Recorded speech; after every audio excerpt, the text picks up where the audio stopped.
If that's all right, this is a little bit later on. But right now we're catching up with my co-host on the show, and tonight it is Tony in Quedgeley, and he is a caricature artist. Hi again, Tony. Hi, John. Hi, yeah. I'm all right. You okay? Yeah, I'm fine. Yeah? Getting a bit hot.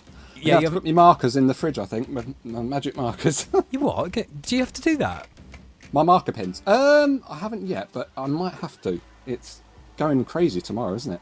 Oh, it's going to be very, very hot indeed. But do they melt or something, your magic markers? They go gluey when I'm drawing, because they're usually sort of quite inky, of course, but yeah, if it gets too hot, they can get a bit gluey, and it's not good when you're at a wedding, so I have to be very careful. Yeah. Oh, no.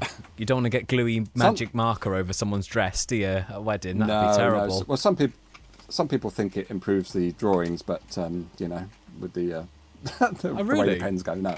I'm kidding. Well, all right. Okay. Yeah. Anyway, yeah. Sorry. I love drawing them, but sometimes, I draw people live, but I've also drawn them from photographs, and somebody there who might be coming in a minute with one. Producer Maddie's just raised her eyebrows at me. Hang on. Yeah, we should do the door, really, shouldn't we? Just shout really loudly when you come in, Maddie. Come on. What have you got over there? Hello. It's great radio, isn't it? It's very visual, this, Tony, but it's all right. I appreciate it. Oh my goodness, is that me? Is that supposed to be me? Oh no! Looks just like you. You've even got my tufty bit of hair.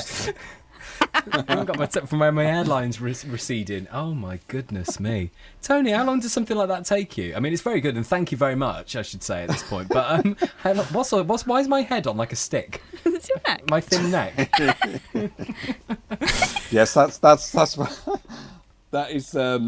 is my sort of signature, really. Little thin neck. So yes, you got no worries there. Little toffee apple head. That's incredible. Seriously, how long did something like that take you? That one took me about 20 minutes. Really? That at home from photographs, they do take longer, but I do like to spend a lot more time on them and doing some detail from photographs. But live at weddings, they're about 5 minutes per person. But they're a bit more loose than that one. I mean, that's polished, isn't it? I've never had someone draw such an accurate photo of me. I don't picture of me. That'll be on your passport now. Yeah, will be. Yeah. I don't really know what to say. Can you tell, Maddie, by the face? I wasn't expecting It's brilliant. This. Oh my god! So, Tony, how do you discover that you can do this sort of drawing? Then, where'd you start? I suppose.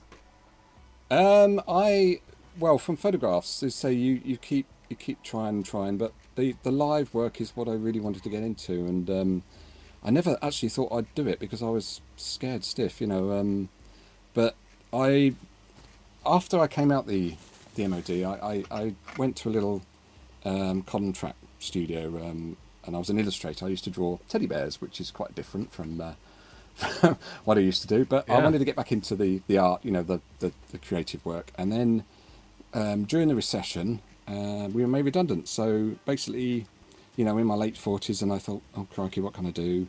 I hadn't kept up with software and IT and everything, so I thought I'll just try and do the traditional style.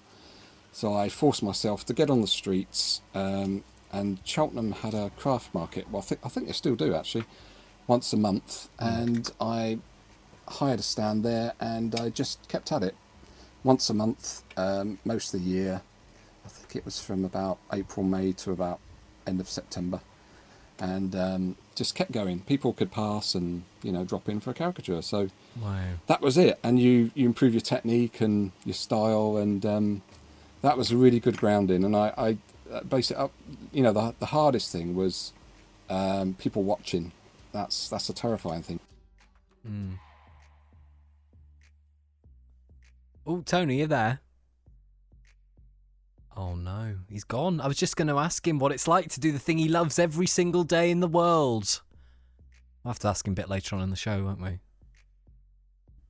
Yeah, he's gone. He's gone as Tony. All right, well, look, we'll have some Silk City and Dua Lipa, and of course, we'll catch up with Tony a little bit later on in the show as well. Between now and then, he's going to introduce some tracks, tell us what's coming up, if we can get him. And also then, we will tweet out the picture of me, which is drawn rather lovely as the caricature, which, I think it's probably going to make you laugh. That's what I'm going to say at this point.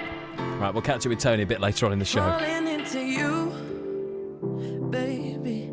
Even electricity can't compare to what I feel when I'm with you.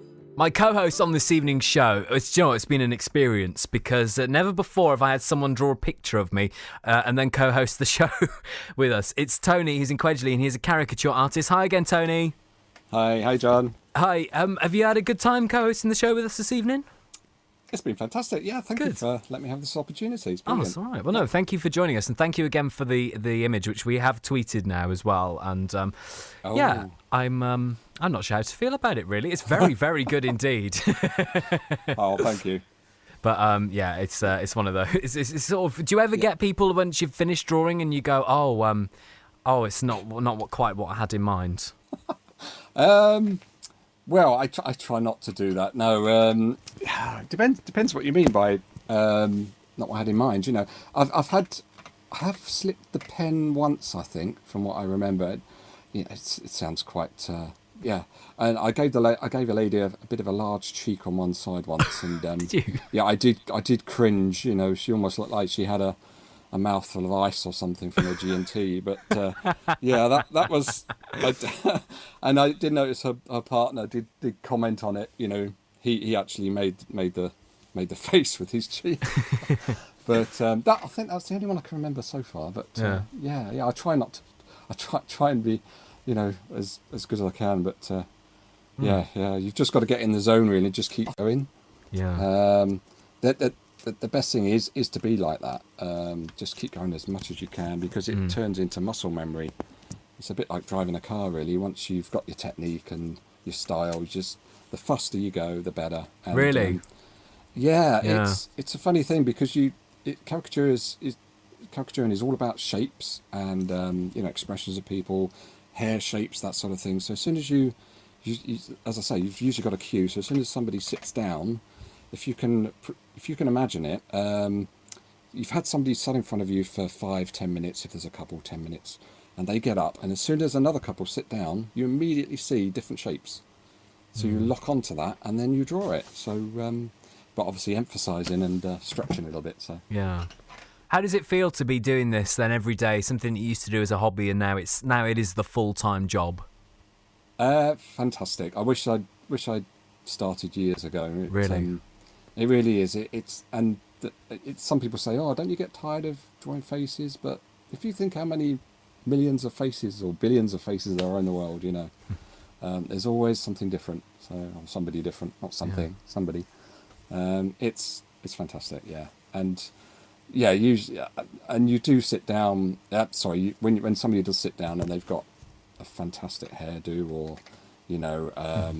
Just the clothing they're wearing or something. I mean, I've done fancy dress parties where, you know, you might get Freddie Mercury sitting down or Ozzy Osbourne, you know, and that's a challenge. Because, of course, you're going to get two people in one caricature. Yeah. But actually then, when you see people, are you trying to say politely here that sometimes you see people and you think, oh, we're onto a good one here because of a particular feature in their face or what they're wearing or their hair or whatever it might be? Yeah, I have had that. Definitely. I try and hide my excitement because you can't you can't look too excited. You don't want to destroy the person. It's in the nicest way possible. You know, I had a couple sit down once, and I lock onto one person at a time and don't really look at the other person if there's a couple sitting there. Yeah. And I sketch out in pencil first, and then I sort of looked across and I just went. You know, he had a fantastic face. It's all character, you know. It's nothing, as I say, it's nothing nasty. It's just something really exciting to work on and try and get that comedy aspect out of them. And you know, and like I say, because they've sat down, they're ready for it. So I'm not forcing on them. So yeah, and a lot of people have had them done before, and you'd be surprised at how many people collect these things. You know. Yeah, no, I'm sure. Yeah. Nice. Oh, Tony, I've learnt a lot, and thank you for joining us on the show this evening. And thanks again for the picture, which you can see if you look on BBC Gloucester's Twitter as well now. Oh, it's a pleasure. You have a great evening. Thanks very much. And you, thank you. Lovely to speak to you. Take care.